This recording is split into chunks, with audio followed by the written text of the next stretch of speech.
Right then, 100 of you, welcome, welcome. God, it feels like such a long time since we've done one of these, isn't it? Christ. Yeah, bloody hell, it's been a long time since we've done a live stream. But what I want to do, the main sort of plan with the live streams is to definitely until Christmas be doing at least two or three a week. That's the plan anyway. From now until Christmas, really sort of hammer out these live streams.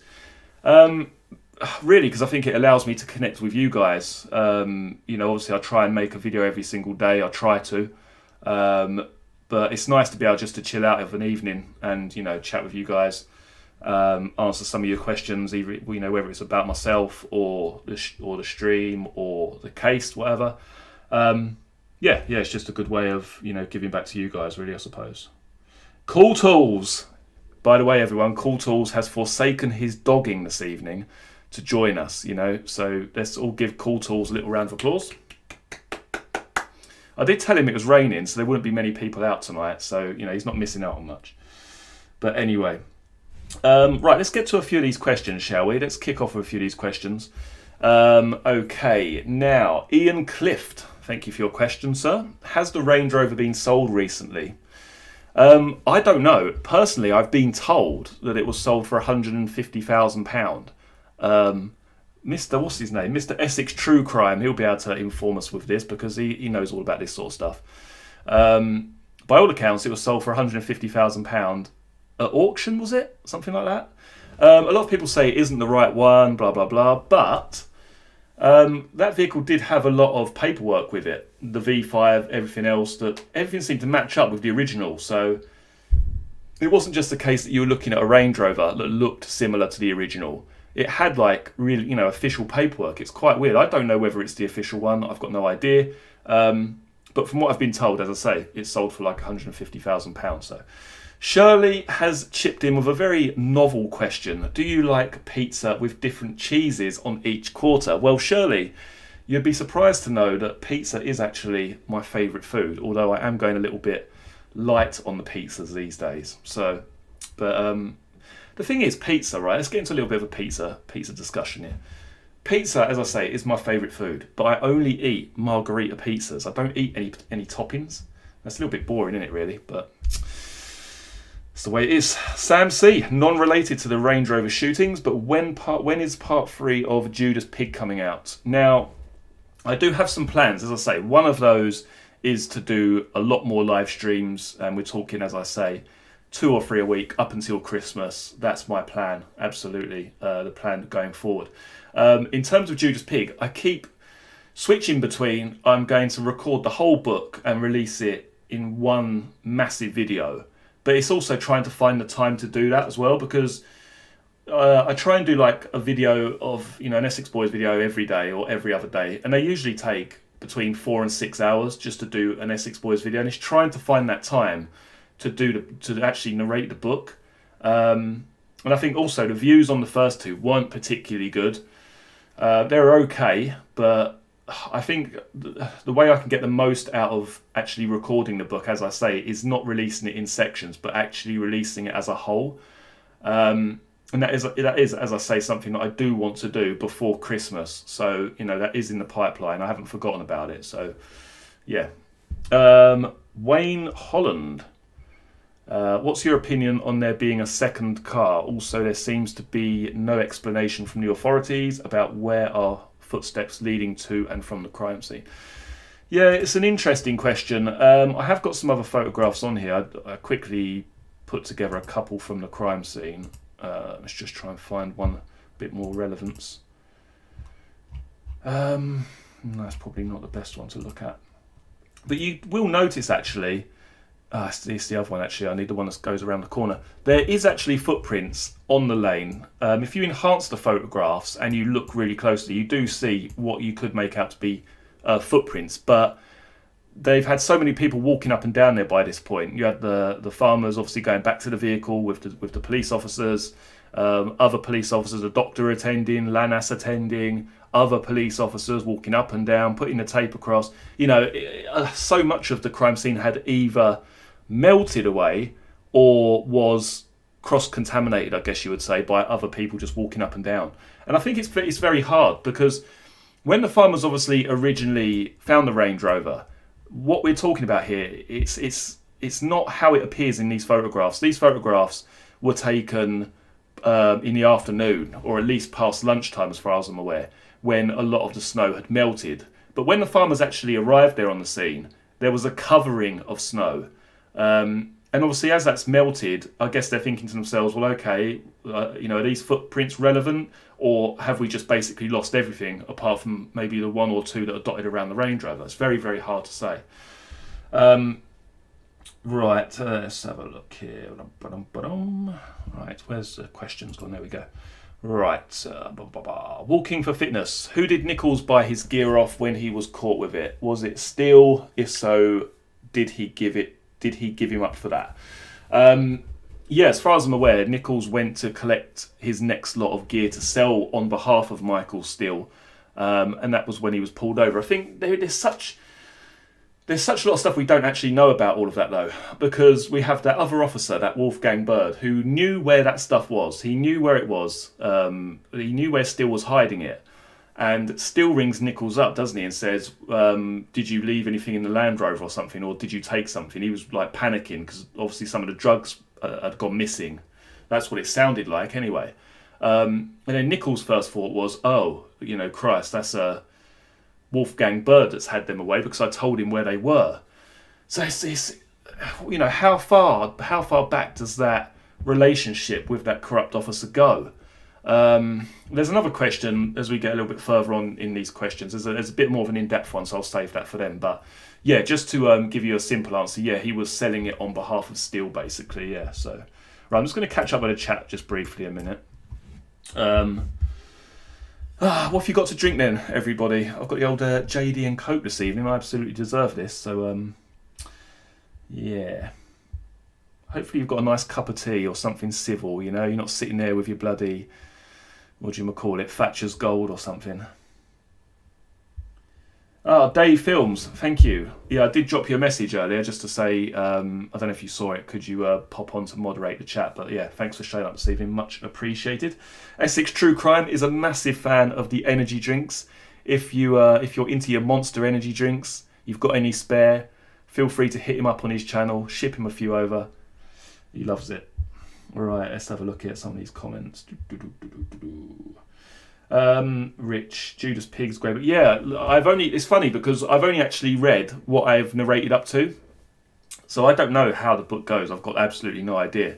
But it was a really good book to narrate, actually. It was quite difficult in places, but I really enjoyed it. Really, really enjoyed it. A few more things that are happening that's worth telling you about.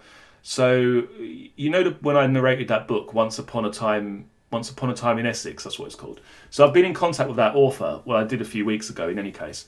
And he said that he'd be really up for appearing on the channel, having an interview. So I think that'd be really good, actually, because I really do enjoy that book. It's, as I say, part fact, part fiction. And that's something that I've actually considered doing myself. A lot of people say, will you write your own book at some point? And if I was going to do something, then it would be like that, a part fact, part fiction book. Because I really do like the way that Once Upon a Time book flows. You sort of get attached to the characters, even narrating the book. It's crazy because he's not like an established author. He had a real ability to be able to explain the characters in detail, and you felt like a little bit of a connection to them. I did, at least narrating the book. Yeah, it's quite strange. I'd really like to be able to capture that in my own writing if I ever decide to. Crushed Ice, look at Lynn, living the dream. Who else we got? JD and Coke, Shirley. You know how to live, don't you? You know how to live. Welcome to James, welcome to you. Let's have a look here. What else have we got? Right, let's get back to these questions a second. Right, where did we get to? Walking for fitness, wasn't it, I think? SGC. Are you going to meet Essex True Crime in his Range Rover over a mushroom deal gone wrong? I keep telling Essex True Crime to meet me down the lane. Now, not for anything sexual, I hasten to add, but I keep trying to get him. I keep trying to convince him to go there so that we can record a video together or something. But he's very reluctant. Very, very reluctant. Another thing that I've got, hopefully in the pipeline, is Mr. Roy. Obviously a massive, massive contributor to this channel over the years. Incredibly intelligent guy. He's going to be, hopefully, coming on the stream, joining me on a live stream at some point. I'm going to meet him in September, so we're going to talk about that then, but that's another thing that's in the pipeline as well. Right, let's have a look here. Donald Utton, will we ever know who done it? Probably not. There's another question that's a bit further on where I can explain that in a little bit more detail. I don't think so, personally. I just don't. Mr. Corlert, is there a toxicology report for Craig and Tony, since I've heard that Pat had a cocktail of drugs in his system? I would imagine, well, there must have been one taken, there must have been one done, but it's not one of those documents that was released openly out into the public domain. So obviously we have that newspaper article, don't we, which discusses Pat Tate had steroids, this, that and the other in his bloodstream. But obviously that's, again, a newspaper article. Can we really say for certain that they're telling the truth? You know, I wouldn't put too much stock in that personally. But there is one out there somewhere, obviously. But yeah, what it says, who knows? We haven't got access to it, so... Right, I'm going to leave John Turner's one there for a minute. Donald Dutton, I do just want to go back to your question though. Will we ever know who done it? Now, this is something I try and explain to people, and for whatever reason, it just seems to get lost in transmission for some reason. Now, the idea of the channel never has been really, to sort of point fingers or really look at who was responsible. It's never really been the aim of the channel, and that might sound a little bit strange, but all I find interesting about the case is how it was committed, and whether there's the potential there for Michael Steele and Jack Holmes to be innocent. But I'm not actually pointing my finger at anybody or actively searching for the person that did it. I'm just not. It's just really isn't interesting to me. I don't know why. What I do find interesting is, as I say, how the crime was committed, and who was responsible for it in terms of, could it show that Michael Steele and Jack Holmes weren't actually the people that pulled the trigger. That's what fascinates me about the case. But not so much digging into the individuals who actually did it. Yeah, I don't know why, I'm just not, yeah, it's weird. Simon Adey, why are you so fascinated by this particular case? And as you clearly have a forensic mind, don't know about that, is your background police, legals or journalism? No, it isn't, no. No background in the police, no background in anything legal or illegal, and nothing to do with journalism. No, I don't know. I kind of have a weird sort of mind. Like, when I get into something, like I go like the whole hog. Do you know what I mean? I'm not half-hearted. Like when I start researching something, I can go and go and go. I get sort of really, really into stuff, and I think that's probably why it's easy for me to pick up on little details. Obviously, like I'll be reading a statement and then I'll think to myself, well, hang on a minute, that's completely in contrast to what I've read in a different statement. You go back and check that statement, you match the two up. I think part of it is having an analytical mind to some degree. I think also I'm pretty much what you'd class an overthinker, so that's, probably helps in this situation, in these circumstances anyway. But yeah, no background in police, legals or journalism. It's funny because I did speak to someone from the Citizens Advice once a couple of years ago, and they said to me, "Are you in the army or something?" I don't know why they said that. Is that my voice or something? It's weird, isn't it? Why is that? What is it about my voice? Weird. Right, let's have a look here. Let's have a look. Why was the sunroof open? Right. Oh, Mel, bloody hell, you're late. 19 minutes late, man. Come on, that's not like you. It's not like you. Never heard of this channel till 6 months ago. Have watched every video. Oh, excellent. Thank you, Wayne. That's much appreciated. I did have another channel originally. It was called Crime Scene to Courtroom, but spelled Crime Scene and then TO Courtroom. But that got sadly terminated, sadly. So I had to literally start from zero. I think I had about 32,000 subscribers back then. But the channel's gone mad. Like the last month or so, the channel's gone absolutely ballistic. I think one day I had like 700 subscribers just in one day, which is like mental. But yeah, so things are picking up, and I'm going to continue doing this, whether it's this channel, whether I've got to start another one, whatever. Yeah, I'll still continue on. Oh, let's have a look here. God, I've got a bit of bloody, got the burps now. I'm drinking this bloody JD. Christ. Let's have a look here. Do it on Halloween. That's the thing. I keep trying to get Essex true crime down the lane. You know, I'm not gonna bump him off or anything. I'm not gonna touch his bum. I just want to go down there with him. You know, make a video. You know, 2 channels teaming up. But he's not having it. He's just not having it. He's a bit shy. He is. Don't know why. Let's have a look here. What else have we got? I'm going to save that one. Shirley, how did you come up with the title for your channel, Crime Scene to Courtroom? Oh, random, just purely random, to be honest. You know, like when you just sit there and you think of names for things. You think of names for, I don't know, for whatever it is, a dog or a name of a song, whatever. You're thinking of something, you know, you're creating.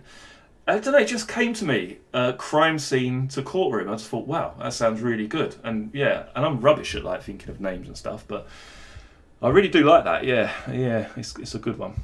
Jake Giles, I really need to know who you think is the culprit or culprits to the murder. Right, okay, like let's get into the bit more of the deeper stuff, shall we? This is what you all want to know. But I've made a video about this recently. What I think has taken place. So we're looking at a mystery third party, not so much someone who's maybe not on the radar or whatever, but it's very difficult to completely discredit any involvement whatsoever concerning Wombs and Steele. There's just too many factors at play that tell me personally, just bearing in mind, it's my own personal opinion, everybody's allowed an opinion. I think they had some knowledge of what was going to happen, or they had some involvement in getting them to the lane, but I don't believe they were the people that actually killed them. So I think we're looking at, as I say, a mystery third party, someone who is also connected with Wombs and Steele potentially, or someone else, but it's not just 2 individuals. There's something missing in this case, and that's the problem. That's why it hasn't been solved, because you can't find the missing link. You can't find the mystery third party. That's why it hasn't been solved. That's what I think anyway. A lot of people will say Wombs and Steele are guilty. I can't really argue with that. You know, I'm not here to say you're stupid, you're wrong, blah, blah, blah. You know, and I never have been like that, really. I think everybody's allowed their opinion. But yeah, I just think we're looking at some... And the thing is, one thing you've got to remember is that we don't have all of the material. We don't have all of the statements. Nobody has all of the statements. Nobody does, apart from the actual defence for Wombs and Steele. They're the only people on planet Earth, and probably the police, whatever. They're the only people that have access to it. Nobody else has full access to all of those files. Maybe some extra files, but not all of the files. And to be able to make a real educated assessment of it, you need all of the information. It's like trying to put a puzzle together with like 25% of the pieces. You might think you know who it is, but then you're not quite sure, because you've still got, 75% missing. Do you know what I mean? That's how I look at it anyway. The way the crime was committed, I don't think matches up with Wombs and Steele. There's too many things in my mind that indicate that it's not them that pulled the trigger, but also they are around that area. Wombs is around the area. Their alibis are shocking. They're not being funny. They are shocking. They're terrible. Again, my own personal opinion. But as I say, I don't think they pulled the trigger. So then what does that leave us with? As I say, a third party somewhere down the line. Right. Why was Jack I mean, Essex True Crime, yeah. Obviously, you've narrated Jack Wombs' interview. I narrated it recently. It's probably the first time I've actually gone through it in its entirety. And it is quite damning. It is, to say, I've never been to Rettendon. I've never been there. And just not being able to offer up anything, God, everybody knows. Everybody in those circles, let's put it that way, everybody in those circles who knew those individuals would have known where they were when that happened. It was massive. It was monumental news. You wouldn't be sitting there saying, well, I wasn't with blah, blah, blah. I can't remember. I don't know where I was. You just wouldn't. You wouldn't. Yeah, I just don't think you would. Right, okay. Yeah, this bloody Passat one. Well, if someone wants to provide me with the statement, hint, hint, Mr. BOM, send me over the bloody statement so then I can cover it. But no one has supplied me with the statement of, what is it, Sarah Earp, whatever her name is. So just to fill you in a little bit, there's this lady called Sarah Earp.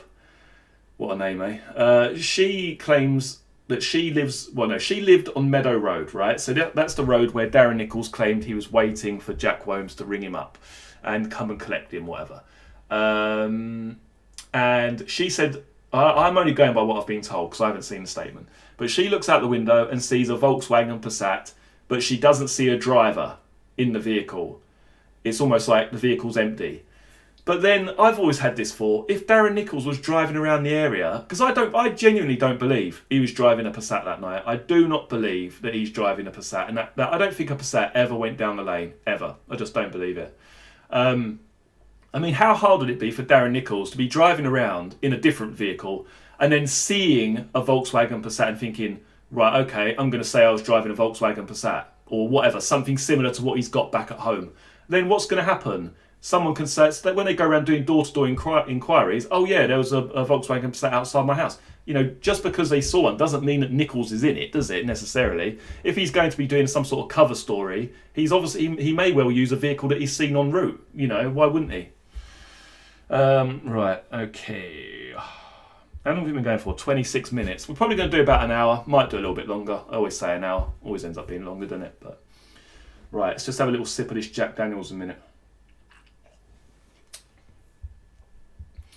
120 odd boxes of evidence, yeah. So they tell me. So they tell me. Rich G. Rich G. Is that a play on words? That's supposed to be Rich T. I stumbled upon this channel about 8 months ago. Since then, I've watched all of your videos. Good work. Thank you very much. Much appreciated.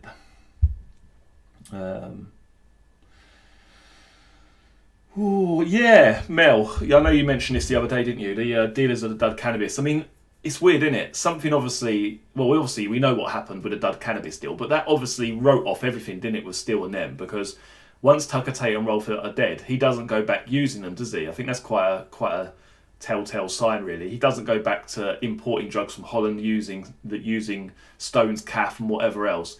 He partners up with Tate's brother, doesn't he? So, I mean, yeah, I think that the fallout from that. I mean, who knows? They said they wanted the stuff back, didn't they?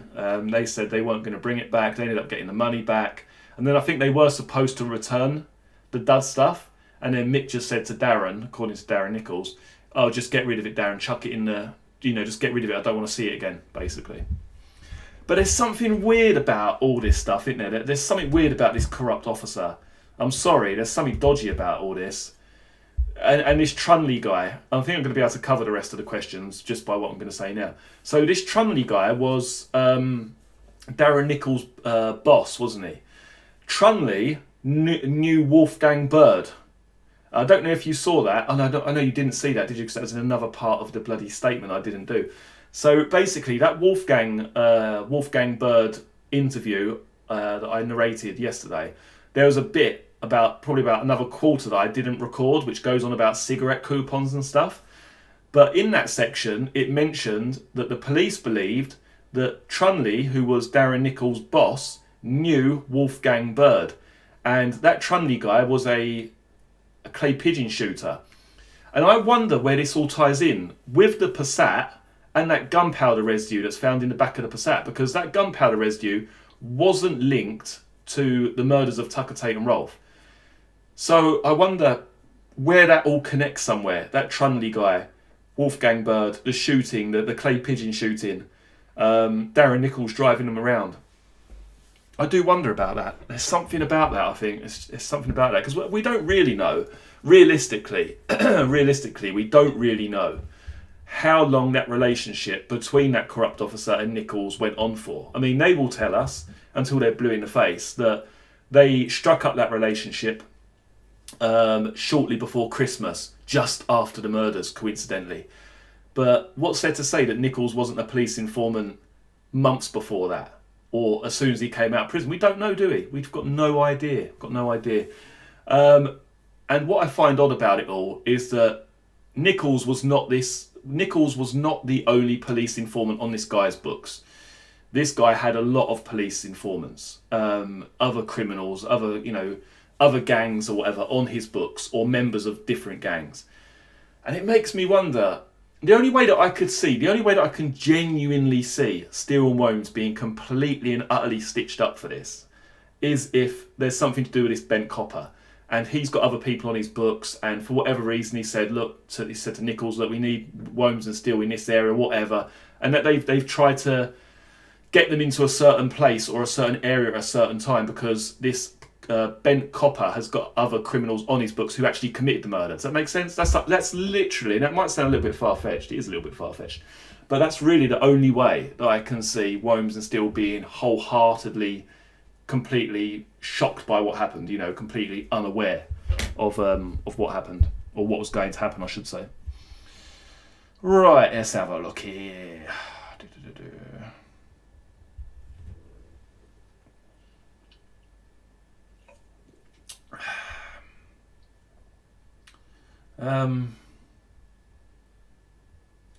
Mark Brady.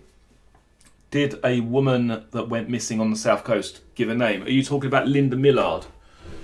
I'm not sure if you're talking about Linda Millard or not. Let's have a look here. Oh, Damien Hancock. Welcome to you, sir. Can you still get down the lane, or has it all been closed off now and has no exit? No. You can still go down there. I'll have a lot more photographs to display for the next stream for tomorrow. But yeah, it's basically been widened. It looks completely different. It's been tarmacked. It's been widened. It sort of goes in a very straight line now. Like, as you can see in that photograph in front of you, it's quite a bendy track. But now it's pretty much a straight line. But it looks completely different. The only part of the lane that is the same, however, is the part that just comes off of the main road. I'm not 100% sure if I've got a photograph of that part of the lane. Let's have a look. Yeah, so this part of the lane is the same. That's the same as what it was back in 1995. When you go there today, if it snowed, it would basically look the same as what you're seeing in front of you there. Yes. Let's have a look here. I also want to get Essex True Crime on the live stream. I know Dave's Films also wants to pop on at some stage, I believe. But yeah, we need to get a petition together to get old Essex True Crime on the live stream. Lenny Russell, welcome to you. Late arrival. Detention for you, Mr. Russell. Let's have a look here. What else have we got? Let's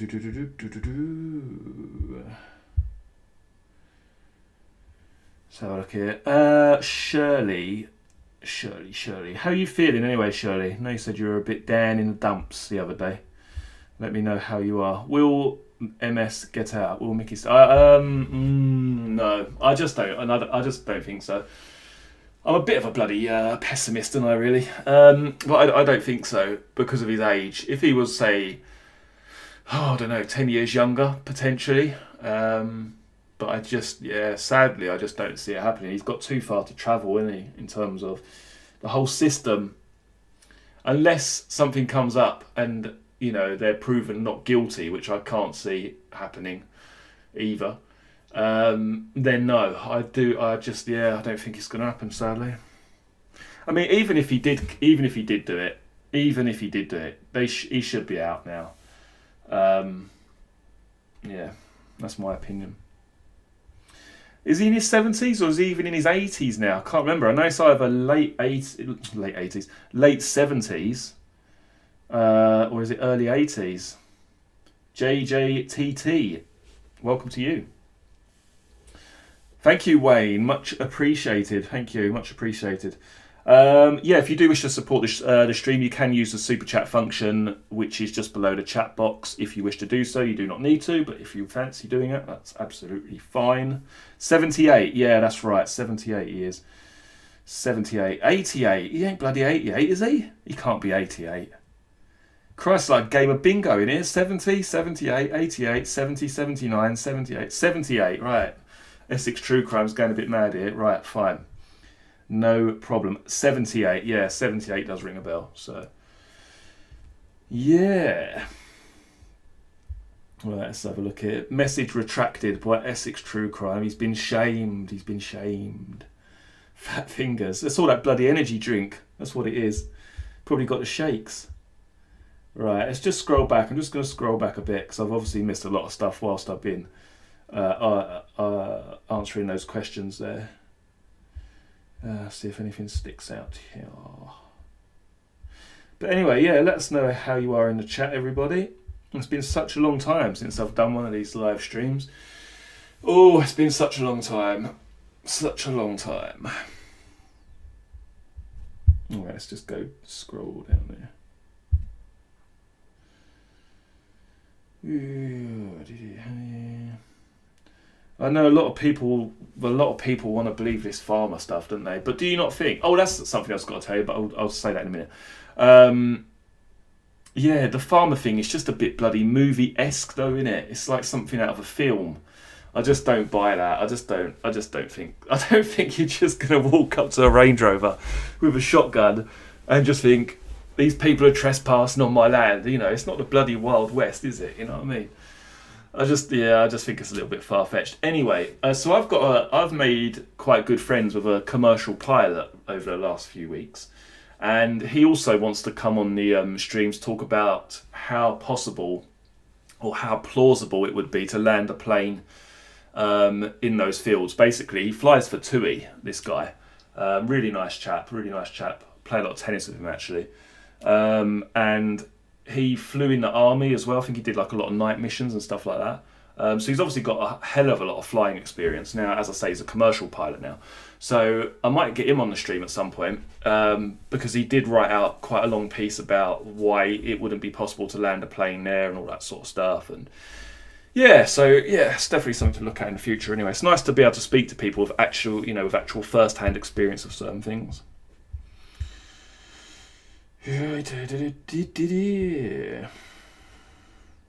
Well, no, that's the thing though, Lutonium. But then what? It wasn't about a drop though, was it? They were going to land, because otherwise, why did they have the gun? You know, they were going to land with steel in the plane, and then a drop makes a hell of a lot more sense. Of course it does. But then why get the machine gun? You know, why have the machine gun there if they're not going to land the plane? And he did say, didn't it? He did say in Jagger's statement, a place where they're going to land a plane. You know, so yeah, I think they genuinely thought, well, possibly, if that's to be believed, that they could land a plane there, which is obviously absolute insanity. 214 people, welcome to you this evening. Thank you for joining me. It's lovely to be here. As I say, God, it's been such a long time, isn't it, since I've done one of these live streams. When was the last time I did one? I can't remember. About 3 months ago, wasn't it? Yeah, quite a while. Jaggers. Yeah. It's all weird, isn't it, about that bloody pre-celebration. I mean, who goes out for a pre-celebration meal? Jesus Christ, man. I mean, who does that? And it doesn't make any sense anyway, because when they went out, they had a meal, the meal booked for 8 o'clock. They couldn't have got back there anyway, because they had to go and pick up their girlfriends and this, that and the other. They never would have made the meal in time in any case, so it's all weird. It's all very weird. No, I do find Donna Jagger's statements, yeah, very dubious, to be honest. They're all up. A lot of those individuals, though. I think that's probably one of the things, you say why or who did it, or whatever. One of the reasons it's so difficult to pinpoint who you believe did it is because everybody's full of shit, There's so many lies told between these individuals, you just think you can't even trust them, you can't even trust what they say in their statements. So it's doesn't make solving a crime any easier, put it that way.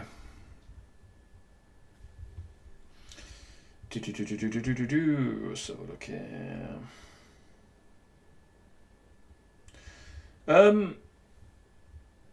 Do you not think it's strange for Mickey Steele to be involved with Class A drugs when the only thing he's been convicted of is solid puff? Yeah, but I mean, I wouldn't have put it past Mickey Steele to enter into that realm. He seemed to be quite a money-hungry individual. But then, having said that, he went back to smuggling weed again, didn't he? Afterwards, with Tate's brother. So yeah, that is a little bit odd, isn't it, actually? Yeah,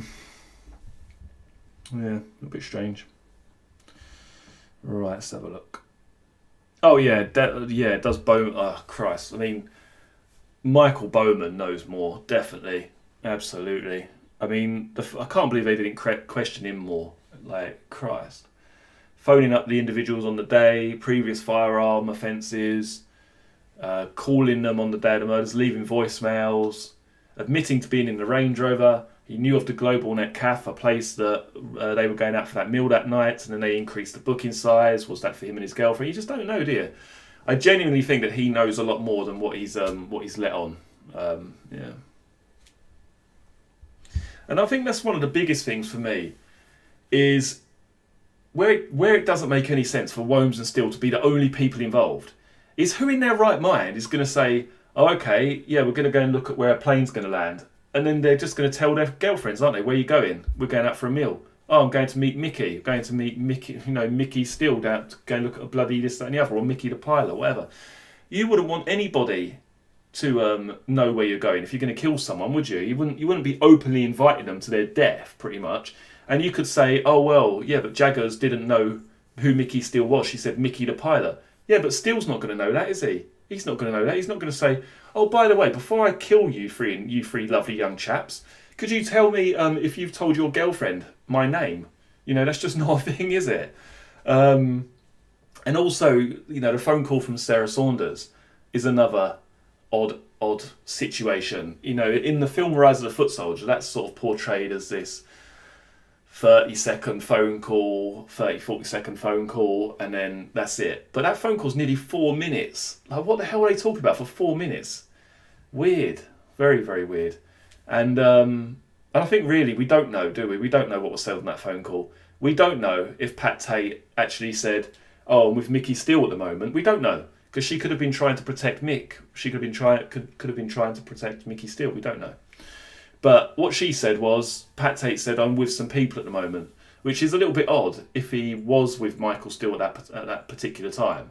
Why he wouldn't have just said to Sarah, oh, I'm with Mick at the moment, or, yeah, it's just so many weird things.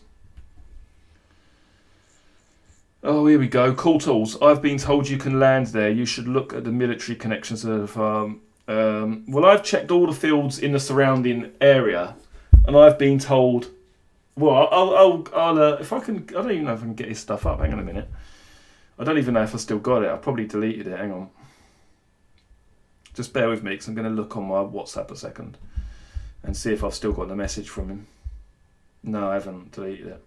I will get him to write me out a piece regarding it, though, so I can back up what I'm saying a little bit better. Right, let's just get back on here. 265 people, thank you for joining me this evening. Much appreciated. Oh yeah, that's the bit where Darren Nichols supposedly pulled in.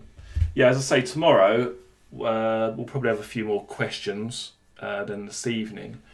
And there's a couple of ideas that I've had for live streams in the future. One is to do a watch along or listen along or whatever to either Blogs 19 or Once Upon a Time in Essex. Maybe we'll do that on December the 6th, maybe.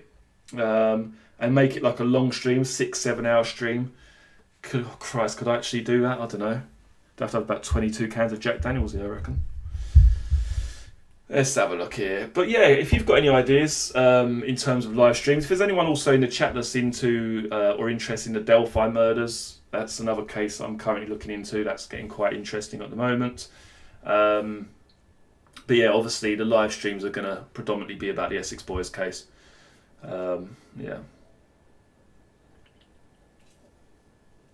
Oh, hang on. Dave's saying he's off all next. Dave's Films is saying he's off all next week, so he'll do a live stream with me. So that sounds good. Yeah, we'll definitely do that. Yeah, like I say, I'd like to get some people onto live stream. Definitely Mr. Roy, as I say, if I can convince him to come on. He's been such a massive help over the last, 2 or 3 years when doing this, looking into this case, particularly with the phone evidence. And also Essex True Crime. If I can get him to come on, I think he's just a little bit shy, We need to encourage him a little bit. Go on his channel, go on Essex True Crime channel, and then just obliterate his comment section. Just say, we want you on a live stream of Crime Scenes Courtroom. Right, let's have a look here. Roy Newport, why hasn't still been released? And has Jack admitted guilt? No. As far as I'm aware, he hasn't admitted any guilt, but he's worked his way through the prison system. So obviously he started as a Category A, high. What do they call again? High risk? Is that it? High security, high risk prisoner. I think that's what it's called. And he's obviously moved his way through the categories from Category A down to wherever B, was it B, C, and then the open prison. And he's basically just worked his way out of prison. That's pretty much what he's done. Literally worked his way out of prison. Whereas Steele has basically, from what I can gather, sat on his hands and just maintained his innocence and just said, no, I'm not going to conform or do whatever you want me to do. I haven't done these crimes. Why should I? I guess that's probably the attitude he's got. And he's just he hasn't moved, has he? He's just literally stuck in the same place, whereas where they put him originally.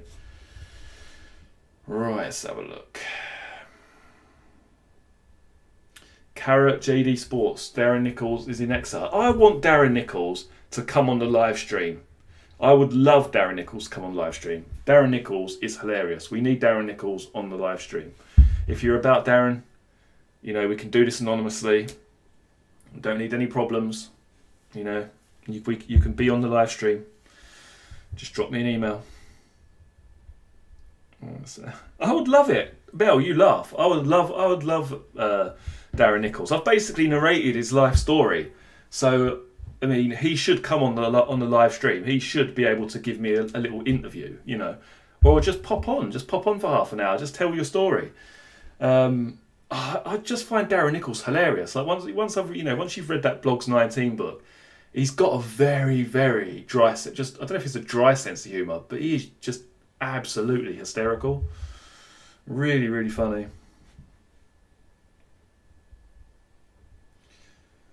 Offer him your witness protection. I will give you witness protection, Mr. Nichols. If I am positive that he watches my videos. I really do think that Darren Nichols does watch my videos. I genuinely do believe that. So if you watch this, Darren, please do get in contact with me. However we can do it, we will schedule it however you want to. Whether you want to put a blanket over your head, that's absolutely fine. Whatever. But yeah, I would genuinely love to hear from Darren Nichols. I really, really would. And you have my word live on here that I would protect his what do you call it? Whereabouts? I don't know. I mean, I've got no interest in where he is anyway. I'm not one of these, stalkers who's looking for him. I'm just not that interested. Right, just have a look here. Your voice sounds exactly like Darren Nichols' police interview on this channel. Police interview? What do you mean? Yeah, of course it does, because that's me narrating it. It's me narrating it. Crime Scene to Courtroom is Darren Nichols. Yeah, it's me. Damn, you caught me. No, my voice isn't like Darren Nichols. Oh, someone said to me, why am I interested in the case? Basically, I'm from Essex. That's where this has all come from. I'm from Essex, born in Essex. I was actually born in the same hospital where Tucker, Tate and Rolfe were taken for their autopsy. Fucking weird, isn't it? So weird. Anyway, yeah, so I'm from Essex, and yeah, I wouldn't say I had a massive interest in it growing up. Obviously, I was so young when it happened. I kind of remember it being on the TV, vaguely. Certainly remember the Leah Betts situation taking place. I was at school then, I think. And yeah, didn't really think much of it until I watched the film, watched Rise of the Foot Soldier, and then I thought to myself, I wonder if there's anything on YouTube about this. Come across LWD's videos. LWD, RIP, the legend, the original content creator on YouTube regarding the Essex Boys case. I really miss his videos, by the way. If he's listening to this, we need your videos back. We need you back on the scene. But anyway, LWD, he used to make some videos based on the case. And then I realised, oh Christ, you can see the statements. So then I saw the statements, just had a genuine interest in it, started making my own videos about it. And it just went from there. It just, really just went from there, really. But mainly it's because I'm from Essex. That's pretty much why I've got an interest in it, really.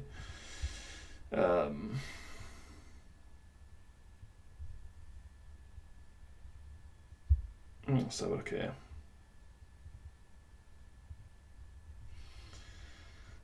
Profile pic of a womble. I don't know what that's on about, Lynn. Let's have a look here. Profile pic of a womble. Who's got a profile pic of a womble? Let's have a look. A lot of people do think I'm Darren Nichols, though. I'm not as funny as Darren Nichols. That's the God's honest truth. I haven't got his bloody levels of humour. Sadly, wish I did. Or his ability to grow weed. Let's have a look. Darren Nichols, a Deliveroo driver. I mean, how old would Nichols be now? He must be in his, what, 50s? Late 50s? Yeah, he's got to be in his late 50s, hasn't he? Got to be. Does LWD tune in? Do you know? No, I don't think so. No, I haven't heard anything from him for, God, long time. Long time. But I really miss his videos. Like, some of them were quite out there, but I don't know, I just used to love the fact that he made really long videos. He was quite happy to sit there, narrate stuff, talk about stuff. He didn't really edit his stuff, particularly. Not his voice stuff. He would just ramble on or talk about stuff. And I actually appreciated that about his videos. Whereas I can only record in like 30-second bursts, and then I have to stop, and then I have to record another 30 seconds, and then I have to do another 30. So that's probably why it takes me so long, is that when I actually record a video, the videos that you hear, they're loads and loads of 30-second clips up to about a minute. Up to about a minute of audio, just multiple clips. So it's not just me talking for like 30 minutes, and you can probably notice that anyway. But I just do a load of like 30-second to 1 minute audio clips, and then I sort of cut them and put them together, paste them together, whatever. But with LWD's videos, he just used to ramble on, didn't he? I mean, he had some crazy theories, didn't he? Like going down there having a barbecue. I think once one of them having a party down there, selling raffle tickets. I mean, Christ. I genuinely miss his channel. I'll tell you what, okay? If he comes back, I'll happily promote his channel on my channel as much as I possibly can. Boost his numbers up, boost his subscribers up, whatever. I would just really like him to come back. I really do miss his videos, I really do. They weren't to everybody's taste, admittedly, but neither are mine. Neither are anybody's. People just watch what they want, don't they, really? Let's have a look here. Do you like Rise of the Foot Soldier? It's so annoying, because I made a video the other day, last week. I made a video of like some of my favourite clips out of Rise of the Foot Soldier. Not very many. It was about a 20-minute video. Talking about certain scenes, what I like about the franchise, what I don't like about it. And it was blocked, so I couldn't even upload it. So I went to all the hassle of creating the video, editing it, uploading it, and they wouldn't let me release it because of copyright. So, yeah, so annoying. It's going to be a really good video, actually. Yeah, nuisance. He was magic, Neil. He was magic. LWD was the original. He was the original Essex Boys content creator on YouTube. That's it. He was the absolute original. 100%. Let's have a look here.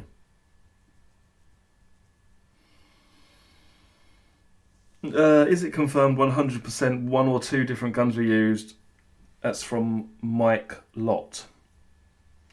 Well, according to two, what are they called again?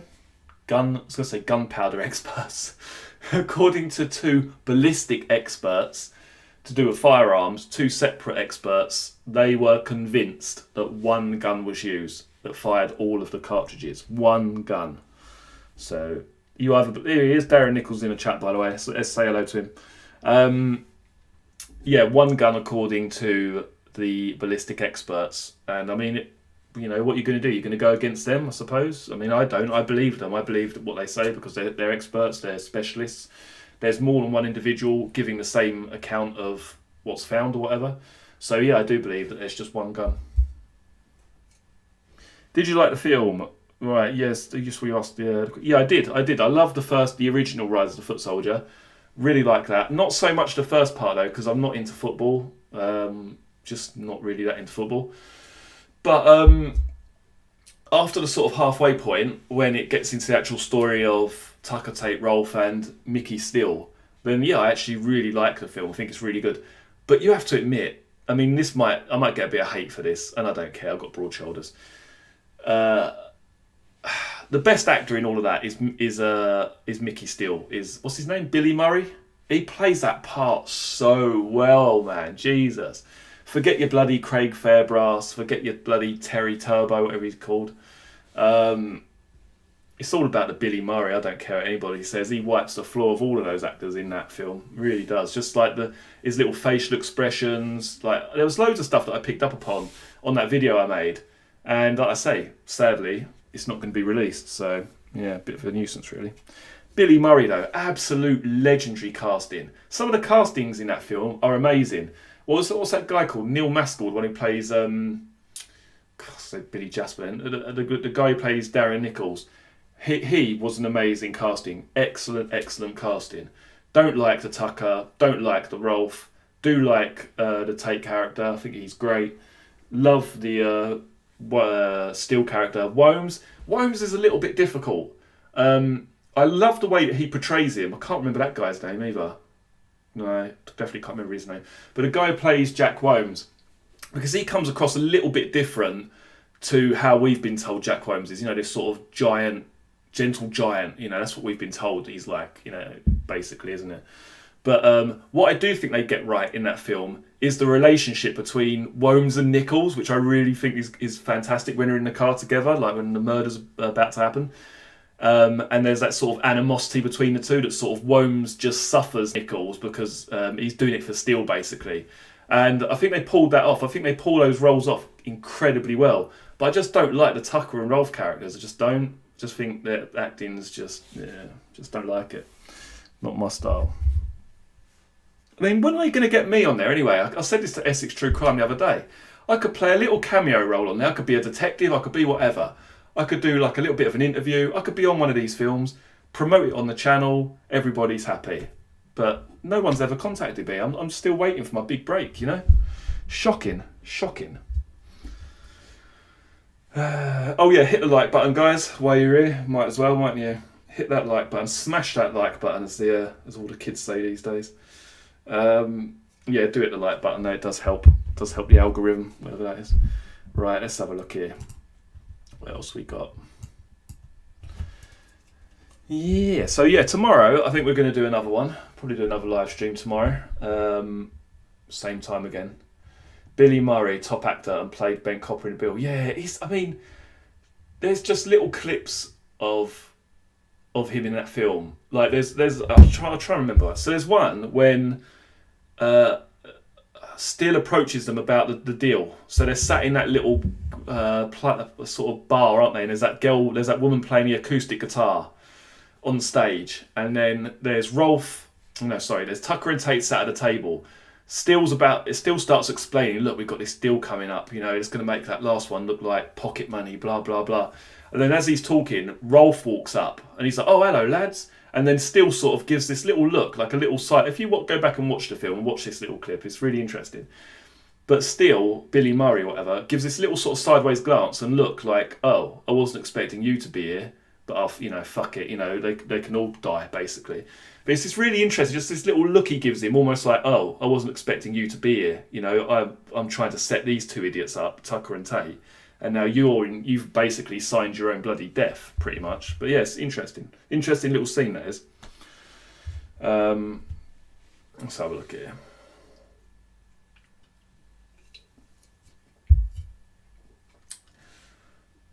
Frank Harper, that's the one. Essex True Crime. He's the film buff. It's Frank Harper. He's the guy that plays Jack Wholmes. Yeah. Roland Manukian, whatever his bloody name is. Just don't. And I watched a making of Rise of the Foot Soldier the other day. Most of the actors in that were like, yeah, I did a lot of preparation before, like I read Blogs 19 or I read up on their past or this and the other. He was just like, nah, didn't know anything about him, didn't bother reading anything. And I just thought, he's not, like, Rolf was a spiteful, from everything that I've read about Rolf, he was a spiteful individual. Like, he wasn't the idiot that he's portrayed in Rise of the Foot Soldier, I don't think, anyway. Obviously, I've never met the guy, but from everything that I've read about him, very, very spiteful individual. Not anything like what he's portrayed in the films, that's for sure. Let's have a look here. Phase 2B. My bloody eyesight's going. Phase 2B. Thank you. Thank you for your kind words, sir. Rolf had a tough upbringing. Yeah, he did. Yeah. I mean, you've only got to look. You've only got. There's like a police statement out there, isn't there? With they pull over Rolf, don't they? And I think they don't know if they pull him over, but they go to his house and he sort of opens up top with like, what the fuck do you want? Like, this is like to the police as well. And they're like, oh, we pulled you over earlier, and he's like, no, it wasn't. It's my brother. And he starts like bullshitting them, obviously. But he's just proper giving these officers such a load of stick. But yeah, just a very quick-tempered individual. Probably like all of them, really, weren't they? And they're obviously on drugs as well, isn't going to help. Let's have a look here.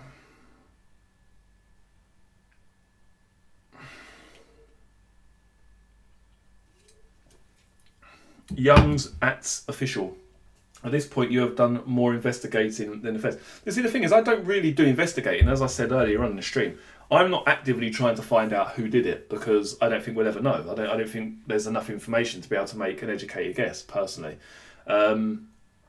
And I think I don't know why people think that I'm investigating it. I think what I do is also I read the statements out and I give a little bit of theory as to what I believe those statements could tell us. And really, what I'm looking at is the potential innocence or a level of innocence concerning Steele and Wombs. That's what I look at. I don't try and find out who did it or who was the person that pulled the trigger, because I think all the theories we've heard so far aren't right. So, and you're trying to find a missing piece that's with like no information. So yeah, just hard, pointless, really. Let's have a look here. Tucker's hair in the films. Yeah, the old honey monster do. Yeah, absolutely. But yeah, the films now, though, I just can't watch them. Cannot watch them. That Origins one, oh dear, they just went downhill, didn't they? The thing is, with this story, you could make such a good 10-part series on TV in the sort of style of Line of Duty, whatever you call it. But I don't know, I just don't think that enough people know about the story. I mean, Line of Duty is so massively popular, isn't it? I mean, how hard would it be to make something on the same lines of that? I mean, they could even have sequels, but it's just gone so stupid now with like over-the-top violence, over-the-top this, that and the other. And they've become sort of cartoon characters, weirdly.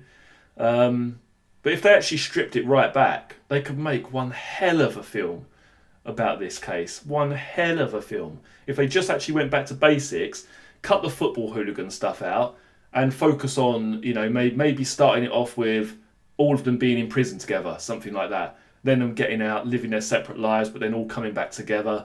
And another angle I thought would be quite interesting is that when Tate gets put back in prison, that Tucker and Steele's relationship forms. That's what I thought would be an interesting angle for a film as well. And Tate isn't aware of that. And Tucker and Steele are getting close, thinking about, actually we could do this on our own. We could, branch out, do this, do that, and the other. And then Tate feels pushed out when he comes out of prison. That's another angle that's quite interesting.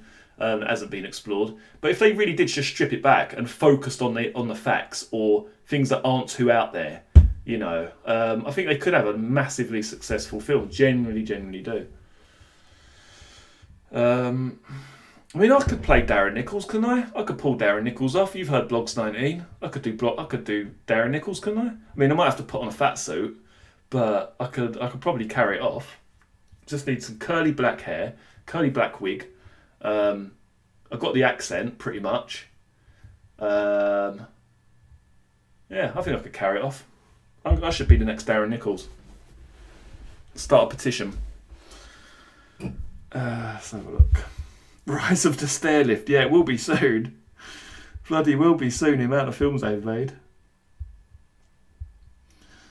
But they could reset. They could reset this. They can reset this easily by actually making a film based on the facts. Like, it's not hard. It doesn't have to be bloody cars flying down a bloody lane or people being bashed over the head with baseball bats. It doesn't have to do that. You can make a proper suspenseful, gripping film with just following basically what happened, pretty much.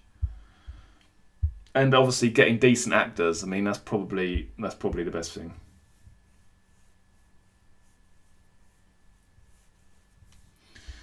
Let's have a look here. Oh, come on, Lenny. You know I could pull Darren Nichols off, man. You know I've got it in me. I don't. I see what you're saying now. I'm a bit slow. Sorry, it's been a long day. Yeah. All right. Maybe a little bit of a suspicious choice of words there. Oh dear. The actual original writers, what were they called? Gilby something, wasn't it? I can't remember their bloody names now. Something Gilby?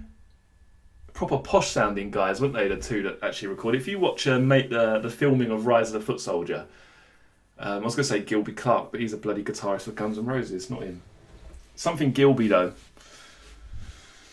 Can't remember his bloody name. Look, I'm not pulling Darren off, okay? Let's just get that straight, alright? Can't remember his name. What's his name? The guy who directed Rise of the Foot Soldier, the first one. Julian Gilby. There we go. We're in business. Listen here, Roy. No one's pulling Darren off, okay? You just chill out. Let's have a look. A series. So Essex True Crime said a series would be better. Yeah, I think a series would be good. I mean, if you had a series on TV, then it would gain mainstream appeal, wouldn't it? I think it would anyway. Instead of being released as like an indie film, if you had it as like one of those ITV dramas. I mean, bloody hell, they've done them on loads of things, haven't they? The robbery, not all robbery or whatever it is. The money that was stolen from the Bank of England. They had one about that. God, they've done loads of sort of like real life dramas, or turn them into dramas from real life events. That's what I mean to say. So they could obviously do something like the Essex Boys. They wouldn't have to call it that necessarily, but yeah, I mean it'd be easily done. I just don't think enough people know about it. Really, I just think there's not enough people in this day and age remember it or know about it who are in those prominent roles, I suppose. Yeah. Probably too young. Let's have a look. I mean, at one point in time, I even had a look at who was the director for Line of Duty, because I was going to message him or try and find out his details to contact him, just to give him the idea. Because I think Line of Duty, I mean, it's not exactly the Essex Boys case, is it? But it deals with police corruption and there's so many different twists and turns. I mean, that could be exactly what the Essex Boys series is. There's so many complex individuals concerned in this story that I think a series would actually make quite a lot of sense. Yeah, definitely. Opinions on Bernadette? Why would I have opinions on people? I'm not the Queen. I'm not a king. I don't have opinions on anybody, to be honest, not unless they piss me off, and then they'll get an opinion. Have you been to the Lane and done any filming? Yeah, there's loads of videos on the channel, Damien. If you have a look, if you just type in crime scene visit, I guess. But there's quite a few. I think the last one I did was back in April, end of April. Yeah, but there's loads on the channel. If you go back to like April in my videos, there's like a 30-minute one there. But there's loads. There must be loads. Probably one of my earliest videos, actually. If you sort by like date or whatever and have a look at some of my earliest ones, there's bound to be videos of me going there. I think I'm going again at some point in September, so I'll probably get some video footage there as well. Are you happy with how the channel has worked out since lockdown? Fees 28. Lockdown was a bit of disappointment, to be perfectly honest.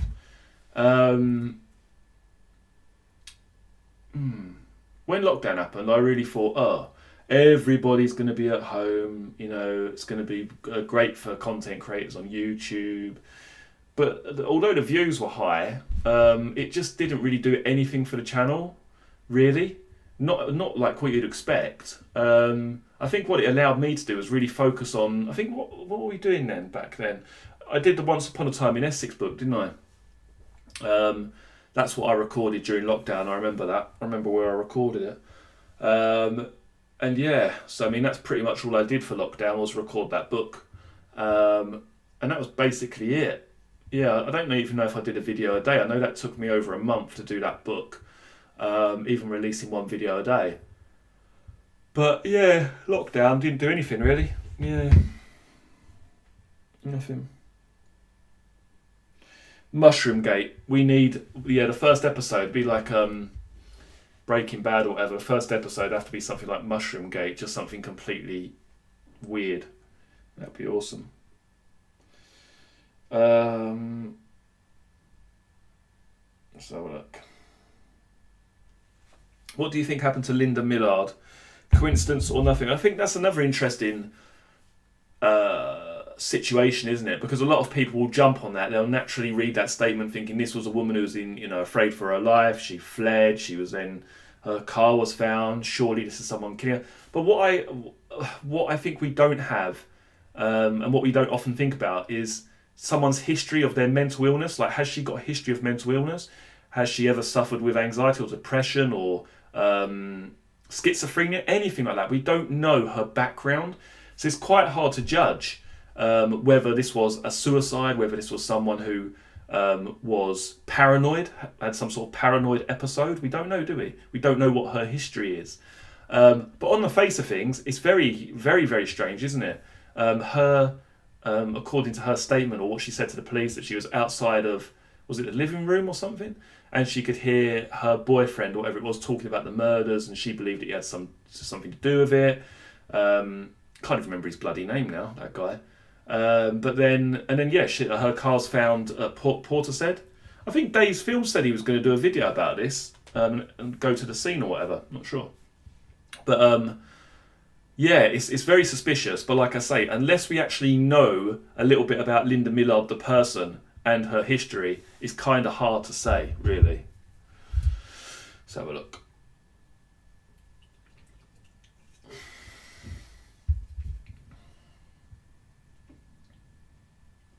Let's have a look here.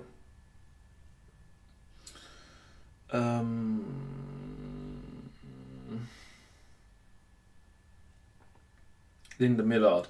There's a video on the channel, Gav. I can't remember what it's called. Did Linda know too much? If you put in the Essex boys, did Linda know too much? I think that's what it's called, and it will bring up that video, I think. Let's have a look here. Just let me know how the audio is as well, because I've just realised that I've been actually talking into my phone because I'm looking at the comments on my phone screen. But just let me know if the audio is okay, because I am about, I don't know, a foot away from the microphone. Let's have a look. Let's have a look here. What evidence would you need to accept Steele and Wome's guilt? Well, I'll tell you what, Gordy, yeah? You provide me with the cross-examination in court of Womes and Steele. If you can get your hands on that, let me have a look at that.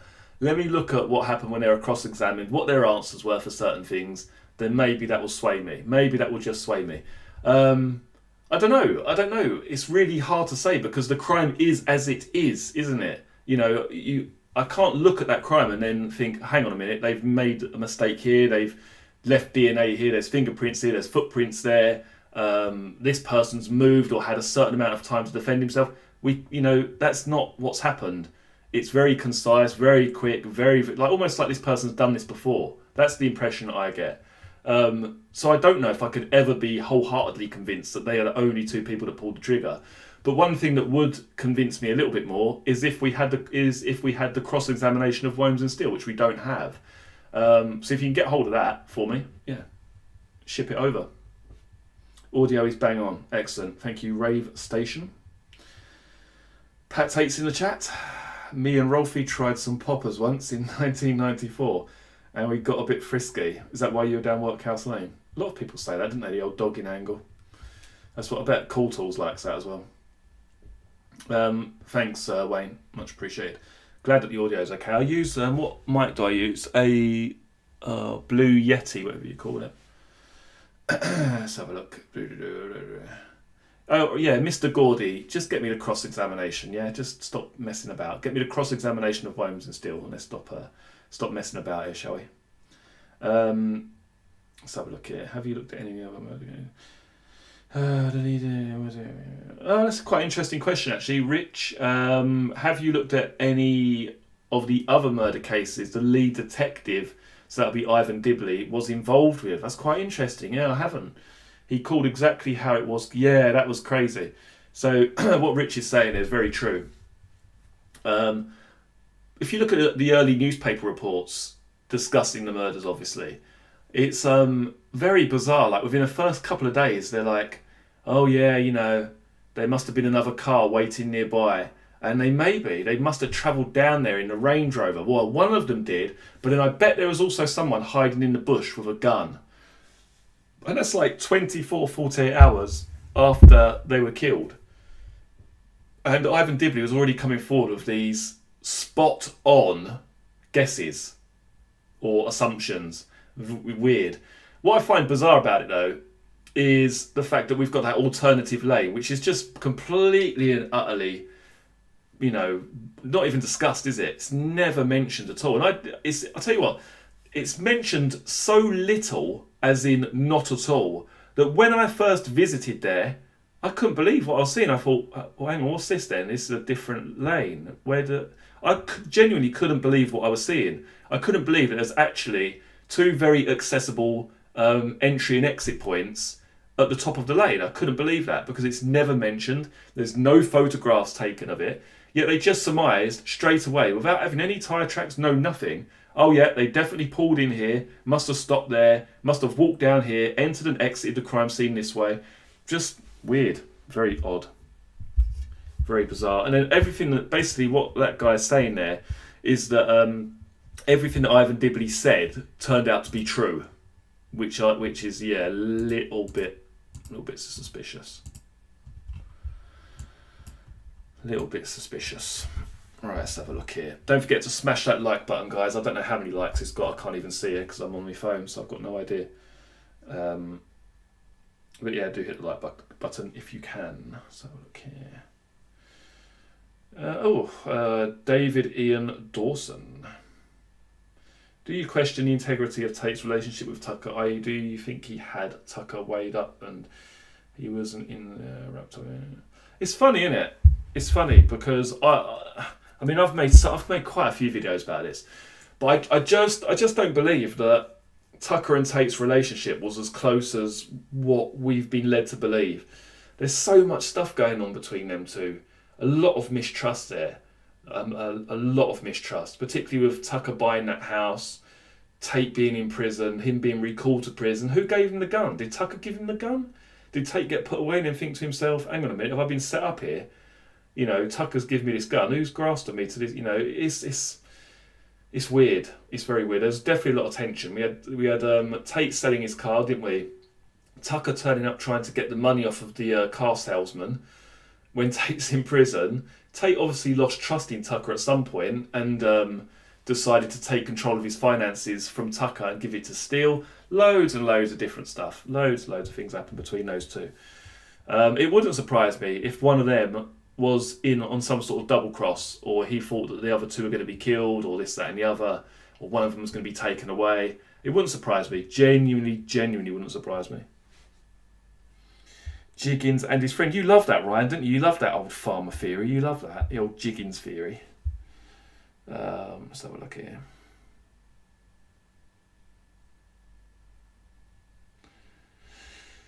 Will Worms go public? No, he's out. No, he can't. Who's that from? Geezer Large. That's bloody Darren Nichols, isn't it? Geezer Large. Who else would have a username like that? Got to be Darren Nichols, isn't it? Geezer Large. Will Worms go public? Now he's out. No, he can't, because I think it's part of his licensing that he's not allowed. Dazzler Bob. Oh my God, the legend. Hello, how are you? Yeah, nice to see you, Dazzler. Geezer Large, we know who you are, mate. Just admit it. Come on. Yes, I don't think we're going to hear anything from Jack Holmes. I really don't believe that. Yeah, I don't believe we're going to hear anything. I think, as far as he's concerned, he's served his time. He wants to enjoy the rest of his life. He doesn't want any of this. He doesn't want to be on someone's bloody YouTube channel. He's had enough bloody crap, hasn't he? So he probably just wants to enjoy the rest of his time, I would imagine. Let's have a look. Ooh, who living today, in your opinion, knows the excellent question? Jordan Price. Jordan Price. Who living today, in your opinion, knows the most about what happened that night? Oh, well, apart from the individuals who were killed, think about this. Interesting. I would say Darren Nichols. I would say Michael Bowman.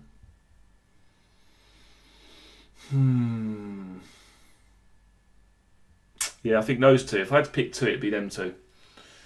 Yeah. I mean, I could be completely wrong. But yeah, those two. So look.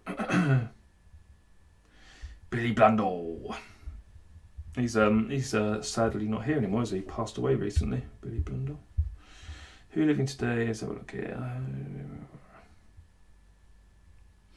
Yeah, Southpaw 74 about the gun in the bed or whatever. I think it was a nurse, wasn't it? A nurse was making up Tate's bed, so I was about to say that, just said did Tucker grass up Tate for the gun, but then apparently nurse just found it, didn't she, when making the bed, so who knows. Jimmy T, your channel is ace. Love all your theories. Thank you very much. Much appreciated. And thank you for joining us this evening. Let's have a look here.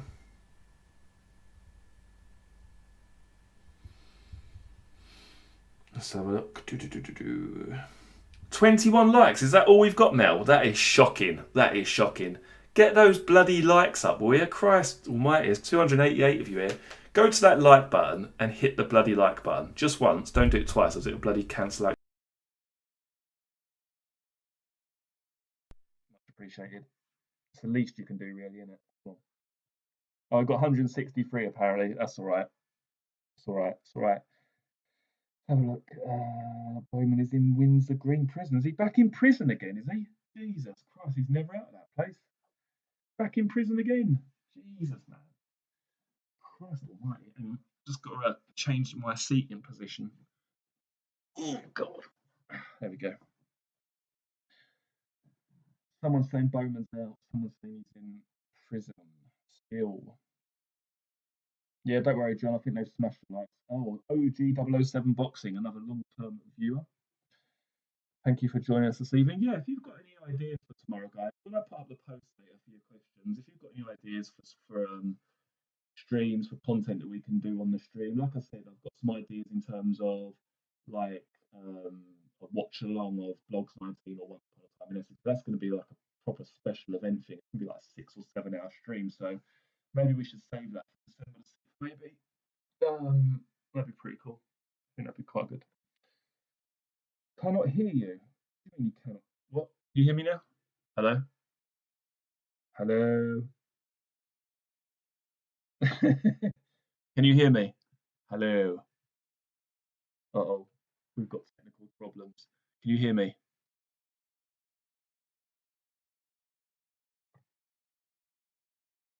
Hello? Can you hear me? Can you hear me now? Right, can you hear me now? Sound like bloody bloke on the UFC. Can you hear me now?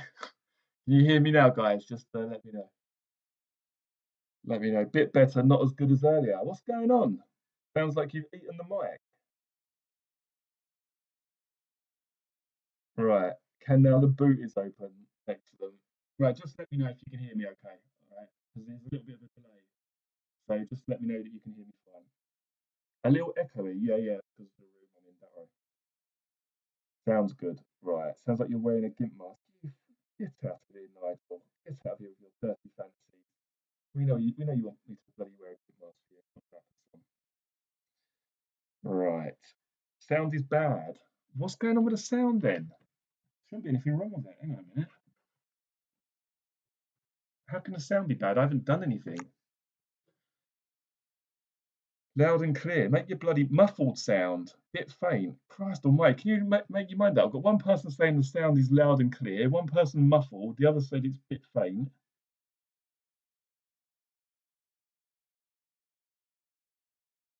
Head in a washing machine isn't clear. Why not? That's weird. Hang on, let's just make sure the cable's all connected. Right, let's put it back to where it was. It was sort of like here. Right, let me know if that's okay. Good now. Right, fine now. Right, I'm just going to carry on because otherwise we're going to have half an hour of a stream of me going, is the sound all right? You sound muffled. Clear now. All right, all right. Well, we'll leave it now then, guys.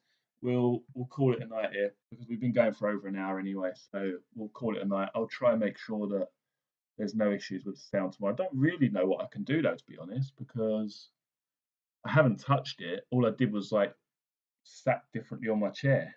So I don't know. Your audio sounds like Darren's. Can still hear you.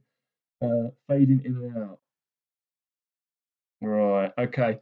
Right. Yes. Let's leave it here for today, guys. I'll make sure that the mic's all up and running tomorrow. 8 p.m. tomorrow is going to be the stream time. Thank you so much for joining me this evening. It's been great to hear from you all. And I will see you tomorrow, 8 p.m. on the dot, hopefully. I'll put out a post anyway, by the way. Just yeah, if you've got any questions, put them in the post that I'm going to put out shortly, and any suggestions regarding the stream, just yeah, smash it on the post I'm about to put up. Goodbye for now. See you tomorrow, guys, 8 p.m.